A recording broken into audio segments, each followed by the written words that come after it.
Hello বন্ধুরা, কেমন আছো তোমরা সবাই? আশা করি তোমরা সবাই ভালো আছো। ভগবানের কৃপায় যে যেখানে আছো ভালো থেকো, সুস্থ থেকো, এই কামনাই করি।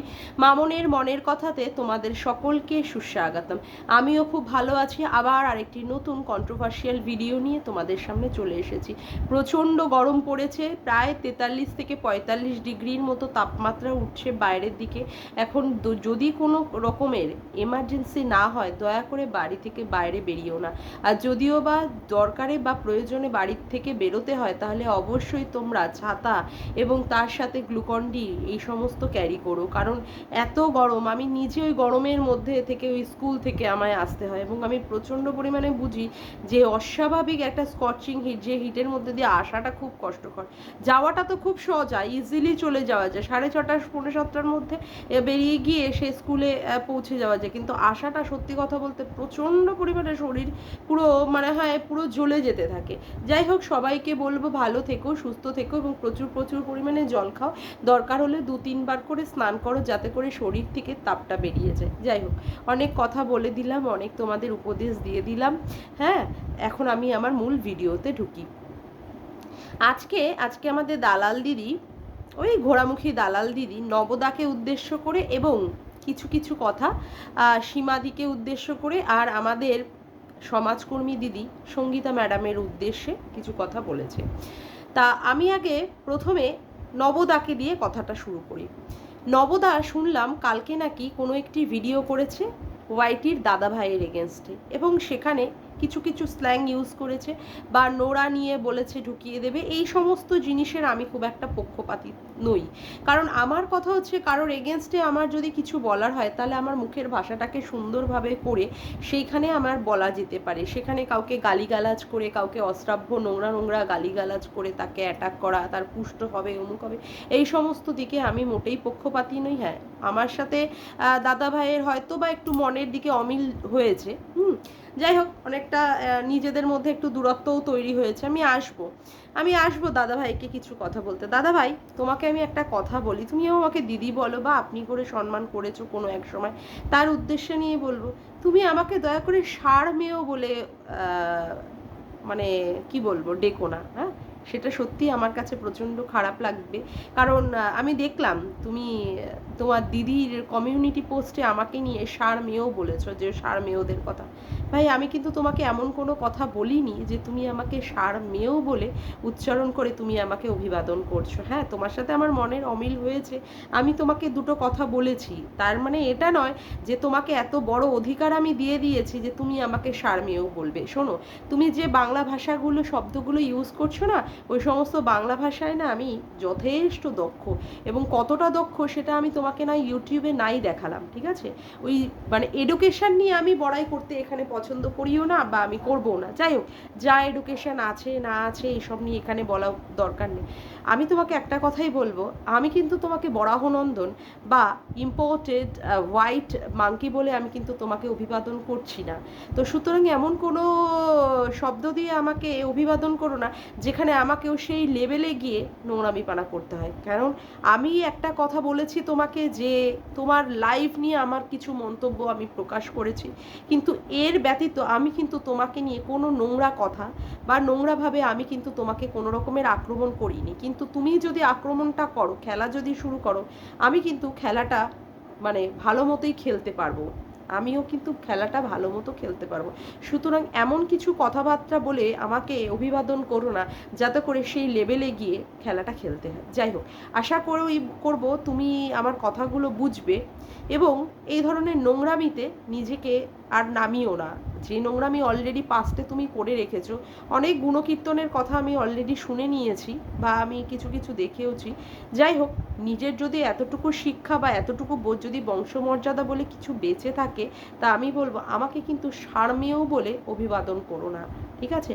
আমি এমন কোনো শব্দ তোমার বা তোমার দিদি, যাই হোক, সে আমারও এখনও দিদি আছে, সে আমাকে নাই মনে করতে পারে যে তার মানে ভালো সম্পর্কের হিতাকাঙ্ক্ষী, কিন্তু আমি তাকে দিদি মনে করি।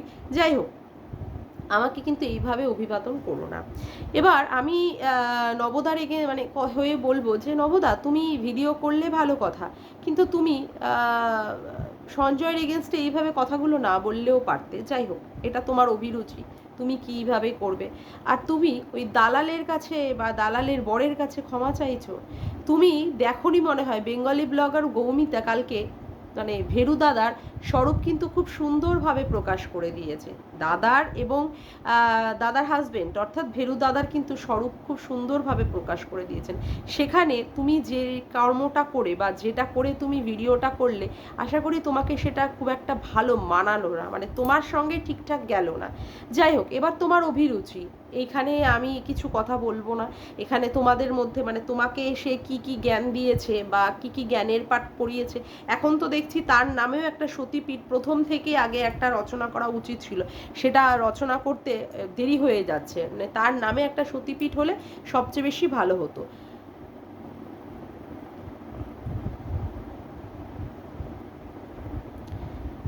আচ্ছা, যেটা বলবো যে আজকে ঘোড়ামুখী তোমাকে বলছে যে যদি ক্ষমা চাইতেই হয় নবদা, তাহলে তুমি ওর কাছে ক্ষমা চাও। মানে কি এমন অন্যায় করলে আমি জানি না যে তোমাকে ওর কাছে ক্ষমা চাইতে হবে। আসলে কি বলো তো, তোমরা এত বড় বড় সমস্ত লোক হয়ে, মানে আমার থেকে তো বয়সে যথেষ্টই বড়, এমন এমন কিছু বালখিল্যদের মতো কাজ করে ফেলো যার জন্য তোমাদের এই ধরনের কথা শুনতে হয়। সত্যি কথা বলতে কি, এই সমস্ত ভিডিও দেখার পরে না মানে বড্ড বেশি বাজে লাগে যে আমি কেন এদের মিট আপে গিয়েছিলাম। আমার যদি স্বতন্ত্রভাবে আমার যদি ভিডিও করার দরকারই ছিল, আমি তো নিজের কথাগুলো এইভাবে উপস্থাপনা যেমন আজকে করছি সেরকম করতেই পারতাম না। কিন্তু সত্যি কথা বলতে মিট আপে গিয়ে না প্রচণ্ড পরিমাণে আমি আজকে লজ্জাজনক একটা পরিস্থিতির মধ্যে পড়ে গেছি। আমার হাজব্যান্ডও বলছিল যে তুমি দক্ষিণেশ্বরে যেও না এই ধরনের মিট আপ টিট আপের মধ্যে। আমি যদি না যেতাম না, সত্যি কথা বলতে খুব ভালোই হতো। যাই হোক, নবদার ব্যাপার সেটা, নবদা কি বলেছে বা না বলছে, আজকে নবদা ক্ষমা চাইছে ফেরু দাদার কাছে। এখন ঘোড়ামুখীও বলছে যে যদি ক্ষমা চাইতেই হয় আমার কাছে চাও, তোমরা যেভাবে অসভ্যতামি পানা করেছিল অমুক করেছিল ব্লা ব্লা ব্লা। আমি আর ওই সমস্ত নিয়ে ঘাটতে চাইছি না। তবে একটা কথা বলবো, তোরা যে সেইখানে দক্ষিণেশ্বরে ডিম দেওয়া কেকটা কেটেছিলিস এবং মা ভবতারিণীর মন্দির যে তোরা কলুষিত করে এসেছিস, তোরা একবার নিজেরা ভেবে দেখ, বিশেষ করে ঘোড়ামুখী তুই ভেবে দেখ যে তুই কাজটা কতটা ঠিক করেছিস। আর তোর বর সেখানে কি বলেছিল আমাদের সম্পর্কে, সেখানে লাইভেই ছিল বলা যে তোর বর নাকি আমাদের খেতে দেবে না, তার জন্য খাওয়া মাংসের হাড্ডিগুলো সে আমাদের দিকে ছুঁড়ে দিচ্ছে এবং এইভাবে নমস্কার জানিয়ে সে আমাদের দিকে কন্টেন্ট ছুঁড়ে দিচ্ছে। তোর বড় কি সঠিক কথা বলেছিল? আবার বললে বলবি, তোরা তো দুজনে আবার একসাথে মিলিত হয়ে কাজ করিস। ওই যে পোষ্যটাকে তাড়ানোর ক্ষেত্রে যেমন করে নাটক করে দুজনে মিলে নাটক করে দেখালি না যে জ্যোতিষী তোদেরকে বলেছে, তারপরে আবার ওই ভিডিওটা তোর প্রাইভেট করে দিতে হয়েছে। কি অবস্থা, এমন ভিডিও করিস কেন যেটাকে প্রাইভেট করে দিতে হয়? তারপরে এই যে সন্দীপের বিবাহ বার্ষিকী নিয়ে এমন এমন নাটক মারিয়ে কিছু কিছু এক্সট্রা কথা বললি, সেটাও আবার তোর পিছনে ঢুকিয়ে নিতে হলো। যাই হোক, সেগুলো বড় ব্যাপার না। এবার আসি, তুই সমাজকর্মী দিদিকে নিয়ে কথা বললি, সমাজকর্মী দিদিকে নিয়ে বললি যে দিদি আপনি তো ছিলেন না সেখানে, আপনি কি কি হয়েছে জানেন না। এইভাবে কোনো একটি মহিলাকে এইভাবে কলঙ্কিত করা, বিশেষ করে তার চরিত্র কলঙ্কিত করা যদি না দেখে, তাহলে এটা তাকে করা যায় না। একদম সঠিক কথাটা বলেছিস। এত দিন পর তুই যে বুঝতে পেরেছিস, এর জন্যই তোকে সত্যি আমি অভিবাদন জানাই যে তুই এতদিন পরে বুঝেছিস যে কাউকে যদি না দেখা যায় যে সে নোংরামি করছে, তাহলে সেটা বলা যায় না।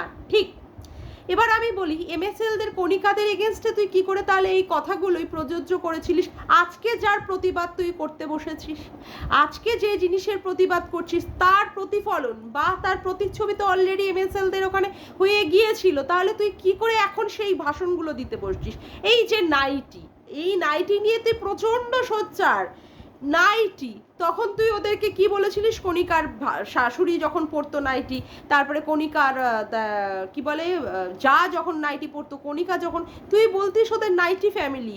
আজকে তুই নাইটি নিয়ে প্রচণ্ড পরিমাণে ঝড় তুলেছিস, কেন লোকে নাইটি পরতে পারবে না। ওকে, তারপরে তুই বলছিস যে ভিডিওতে যে সমস্ত দেখা যাবে সেইগুলো বলতে, কাউকে যদি আমরা না দেখি যে সে নোংরামি পানা করছে, তাহলে তাকে কি করে বলি? গামলাকে কি কেউ দেখেছে? তুই কি ওখানে দেখেছিলিস যে উজ্জ্বলের বউ কণিকা সেখানে ওর ভাসুরের সাথে শুয়েছিল? তুই কি দেখেছিস? তুই কিন্তু বলেছিস পাশের ঘরে, উজ্জ্বলের পাশের ঘরে যৌবনের এডিট হচ্ছে। উজ্জ্বলের দুটো বোনকে ওই সোনা আর মামুনিকে তুই কি করেছিলিস? জড়িয়ে দিয়েছিলিস। চামড়ার ব্যবসাতে। চামড়ার ব্যবসাটার মানেটা কি?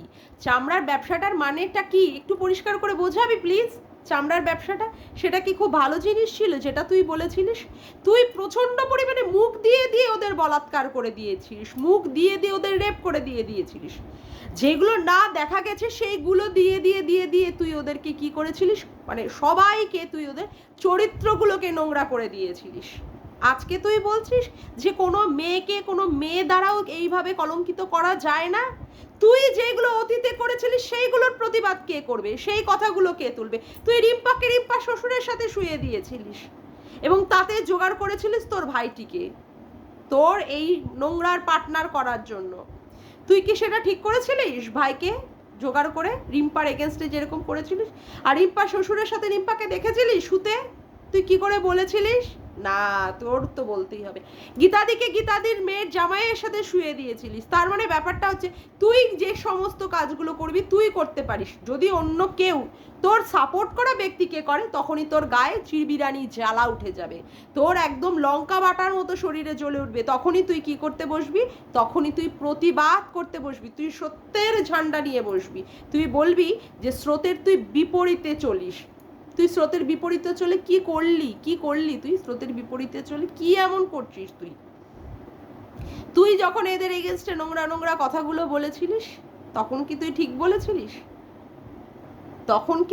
বলেছিলিস? আমি তোকে প্রশ্ন করছি গোড়ামুখী। আজকে তুই বলতে বসেছিস ম্যাডাম কি করে এই ধরনের কথাবার্তা বলছে।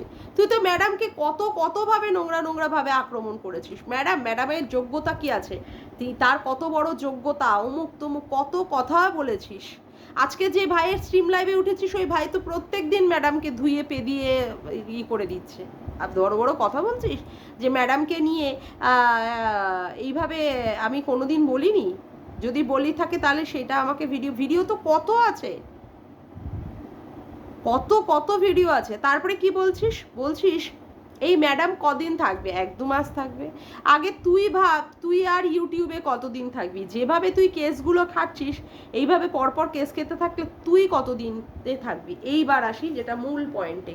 তুই বললি বটে যে ম্যাডাম বলছে, সবাই বলেছে এই কথাটা, যে ল্যাটাদীপ্তই গামলাকে মানে বাড়ি থেকে বের করে নিয়েছে, অর্থাৎ বাড়ি থেকে কারোর বউকে চুরি করেছে। সত্যি কি এটা কোনো অন্যথা হয়েছিল? ল্যাটাদীপ্তের যে চ্যাটগুলো যেগুলো আমরা ধরিত্রীদির কমিউনিটি থেকে পেলাম, ব্রা খুলবো, ব্লাউজ খুলবো, অমুক খুলবো, তমুক খুলবো, এইভাবে কোনো মহিলাকে এইভাবে উস্কিয়ে দিনের পর দিন এইভাবে উস্কিয়ে মেসেজ করাটা কি ল্যাটাদীপ্তের ঠিক হয়েছিল? সে তো জানতোই যে আজকে মানে গামলার ঘরে কোনো হয়তো অশান্তি হচ্ছে, গামলা বলেছে বলেই সেই জন্য ল্যাটা জেনেছে। আর ল্যাটা সেই সুযোগটা নিয়ে ল্যাটা কি করেছে, বারংবার ওই মেয়েটাকে এইভাবে সেক্সের প্ররোচনা দিয়ে গেছে। সত্যি ওকে বাড়ি থেকে বার করেনি ল্যাটা? হ্যাঁ, যেদিনও বেরিয়েছিল সেদিন তুই দেখাচ্ছিস ল্যাটা কোথায় ছিল, বোম্বাই অর্থাৎ মুম্বাইতে ছিল। সেদিন ওর মা আর ওর দাদা নিয়ে আসতে গিয়েছিল। তা পরকীয়ার যে পার্টনার সে কি আবার তার বাড়ি থেকে কোনো সময় বউকে বাড়ি থেকে অন্য কারোর বউকে বাড়ি থেকে নিয়ে আসতে পারে? এতটাও কি বোধ বুদ্ধিহীন আমরা হয়ে গেছি যে তুই যা খাওয়াবি যার রসদ দিবি সেটাই আমরা বুঝে নেব? চ্যাটগুলো তো পরিষ্কার বোঝা যাচ্ছে যে এখানে ওকে বসে বসে বারংবার করে বুঝিয়েছে তুমি বাড়ি থেকে বেরিয়ে আসো, আমি তোমার পিছনে আছি। না হলে এত ক্লোজ, এত সেক্সের এই সমস্ত ক্লোজ কথাবার্তা কোনো পরপুরুষে বলতে পারে? এই কথাগুলো তো মানুষের স্বামীর সাথে হয়, তাও এগুলো কেউ ডকুমেন্টারি রাখে না যে স্বামীর সাথে তাদের কি ইন্টিমেসিতে কি কথাবার্তা হয় বা কি হয়। এগুলো হচ্ছে তাদের পার্সোনাল ব্যাপার। সেখানে কি বলছে কিভাবে ব্লাউজ খুলবো, কিভাবে ব্রায়ের হুক খুলবো, এই ধরনের কথা। আমি তো দেখে অবাক কাণ্ড। তারপরেও তুই সেইগুলোকে শাক দিয়ে মাছ ঢাকতে বসেছিস যে ও বাড়ি থেকে বউ বার করেনি। তাহলে তুই আগের ভিডিওতে কেন বললি যে ওর বরের সাথে গামলার যাই হয়ে থাকতো, তুই কেন গেলি সে তাদের মধ্যে? তাদের বাবা মা ছিল, তাদের বাড়ির শ্বশুর শাশুড়িরা ছিল, তারা বুঝে নিত। তাহলে বাড়ি থেকে বউ বার করেনি তো তাহলে কি করেছে একটু জবাব দে। আবার দীপ্ত নাম করে কথা বলছিস, বারে বা। এই না কিছুদিন আগে তুই গাটার বলেছিলিস, এই না বলেছিলিস তোর কমেন্টে ও যখন কমেন্ট করেছিল যে আমাকে এই সমস্ত ভয় টয় না দেখিয়ে অন্য জায়গায় যাও, ভয় দেখাও। হ্যাঁ, মানে কখন যে তুই পাল্টি খেয়ে যাস কোনো কিছুই বোঝার উপায় নেই, কখন পাল্টি খেয়ে যাস। এই তোর ভাই তোর এগেনস্টে এত এত নোংরা কথাবার্তা এত এত কাদা ছোড়াছুড়ি করলো, সেই ভাই মানে ভাইয়ের হয়ে এখন তুই নাড়া লাগাবি, আমরা জানি। এখন ভাইকে কেউ কিছু বললে তোর গায়ে সেটা লেগে যাচ্ছে। কেউ বলেছে ভাইয়ের কুষ্ঠ হবে, সেই জন্য তুই বলছিস, সত্যি আদৌ হবে? কেউ যদি সেই কাজ না করে থাকে, আমি বিশ্বাস করি না। আমিও বলি যে না, এই ধরনের অভিশাপ কাউকে দেওয়া উচিত না, আমিও সেটার অবশ্যই ঘোরতর বিরোধী। কিন্তু তোর গায়ে আগে লেগে গেল ওই কথাটা, তোর গায়ে আগে লেগে গেল। মানে তোরা যে কখন কোন কে কার হয়ে পাল্টি খাবি আর কে কখন যে কোন দলে যাবি, সত্যিই বোঝার উপায় নেই। আর ম্যাডামকে মিসগাইড করছে সীমাদি আর ইসে কি বলে সন্দীপ, ম্যাডামকে মিসগাইড। ম্যাডাম কি এতটাই বোকা? ম্যাডাম কি তদন্ত কিছু করছে না যে কোনটা সঠিক কোনটা বেঠিক? আর ম্যাডামকে বলছিস মুখের ভাষা খারাপ, ম্যাডাম কোথায় মুখের ভাষা খারাপ করেছে? তার থেকে তো তোর ভিডিওতে প্রচুর চরম চরম চরম চরম মুখের ভাষা খারাপ। তুই যাকে পারছিস যা খুশি তাই বলে অ্যাটাক করছিস। তুই সন্দীপের মাকেও পর্যন্ত কোনো একটা মানে নোংরা ভাষায় আক্রমণ করেছিলিস, ঢেমনি অমুক তমুক বলে। তারপরেও বলেছিস ওনার ভালো না, উনি ওনার ছেলের সাথে শোয়ে অমুক তমুক, ছেলের সাথে শোয়া নাকি আবার অড। সন্দীপকেও তুই বলেছিস কোনো পাড়াতুতো একটা মেয়ের সাথে সম্পর্ক আছে। এত এত নোংরা নোংরা তুই অ্যালিগেশন দিয়েছিলি, যেগুলো তুই দেখিসই নি ভিডিওতে। আজকে কেউ যদি গামলাকে নিয়ে বলে, তাহলে তুই সেখানে প্রচণ্ড পরিমাণে ঝড় তুলে দিয়েছিস। আর যেখানে গামলাকে দেখা যাচ্ছে যে গামলা কারোর বাইকের পিছনে করে ঘুরে আসছে তার পার্টনারের সাথে গিয়ে, সেখান থেকে সোনার জিনিস নিচ্ছে, তার সাথে রেস্টুরেন্টে বসে খাচ্ছে, বিয়ে বাড়িতে যাচ্ছে, তারপরে বাসের মধ্যে যেখানে তীর্থ করতে গেছে সেই বাসের মধ্যে বসে বসে আনন্দ মজ মস্তি ফুর্তি করে এসছে, তারপরেও তুই বলবি যে গামলা কোনো কিছুই করছে না? যেগুলো ভিডিওতে দেখা যাচ্ছে ওর এগেনস্টে, সেইগুলো নিয়ে তুই কথা বলতে পারিস না। কিন্তু যাদের এগেনস্টে ভিডিওতে কোনো কিছুই কেস পাওয়া যাচ্ছে না, সেইগুলো তুই কোথা থেকে আনায় কানায় চিপায় চাপায় থেকে বের করে নিয়ে এসে তাদের চরিত্রগুলোকে কি করছিস? নোংরা করছিস, তাদেরকে মলেস্ট করছিস, তাদেরকে র্যাপ করছিস। তুই তোর নিজের কথাটা ভাব। এখন তুই সাধুগিরি দেখাচ্ছিস, এখন তুই সাধু হয়েছিস, সাধু সাধু দেখাচ্ছিস তুই। তুই আমাকে একটা কথা বল, তুই তো সব কিছুই চরিত্র নাকি কাল্পনিক নিয়ে কথা বলিস, তাহলে তোর এগেনস্টে কেন তাহলে এইরকম ভাবে কেস হয়েছে? তোকে কেন দেনান দেয়া ছটা ভিডিও টেক ডাউন করতে হয়েছে কেন? নিশ্চয়ই তাহলে সেখানে সামঞ্জস্য খুঁজে পেয়েছে যারা তোর এগেনস্টে প্রতিবাদ করেছে, যারা তোর এগেনস্টে মামলা করেছে, নিশ্চয়ই তাদের হয়েই মানে তাদের এগেনস্টে গিয়ে তুই ভিডিওগুলো করেছিলিস, তার জন্যই না তোর এগেনস্টে এরকমভাবে লিগাল নোটিশ এসেছে। তুই এখন এইভাবে বড় বড় ডায়লগ দিতে বসেছিস যে কাউকে এইভাবে, কোনো মেয়েদেরও উচিত না কোনো মেয়েকে এরকমভাবে মুখের ভাষা দিয়ে মলেস্ট করা, বা ছেলেদেরও কোনো উচিত না। তাহলে তুই কি করেছিলিস? তুই কি করেছিলিস? অতীতের কথা ভুলে গেলে চলবে না। আমরা অতীতের কথাগুলোকে এখনো পর্যন্ত সযত্নে মনে করে রেখে দিয়েছি, সযত্নে মনে করে রেখে দিয়েছি। এখন ভালো সেজেছিস, ভদ্র সেজেছিস, ভদ্র। কেউ ভুলে যায়নি, ইউটিউবের লোকেরা কেউ ভুলে যায়নি, যারা এর মানে প্রথম থেকে এর ইসে ছিল, প্রথম থেকে এটাকে দেখে এসেছে, কেউ ভোলেনি যে তুই কত নোংরামি করেছিস, কত লাস্ট লেভেল অবধি নোংরামিতে নেমেছিলিস। আজকে তুই বলতে বসেছিস কারোর এইভাবে বলা উচিত না, যেখানে ভিডিওতে না দেখা যায়। ভিডিওতে অলরেডি দেখা যাচ্ছে গামলাকে, তা সত্ত্বেও তুই বলতে পারছিস না। কতটা করুণ তোর অবস্থা, কি করুণ তোর পরিস্থিতি। যাকগে, আজকের মতো ভিডিওটা আমি এখানেই শেষ করলাম। আমার ভিডিওটা যদি তোমাদের ভালো লেগে থাকে তবে অবশ্যই একটি লাইক করো, কমেন্ট করো, শেয়ার করো, আর চ্যানেলটিকে বেশি বেশি করে সাবস্ক্রাইব করে রেখো, আর অল নোটিফিকেশান বেলটিকে অন করে রেখো এরকম নতুন নতুন ভিডিও পাওয়ার জন্য। আজকের মতো আসি বন্ধুরা, আবার দেখা হচ্ছে একটি নতুন ভিডিওর সাথে। Bye, tata.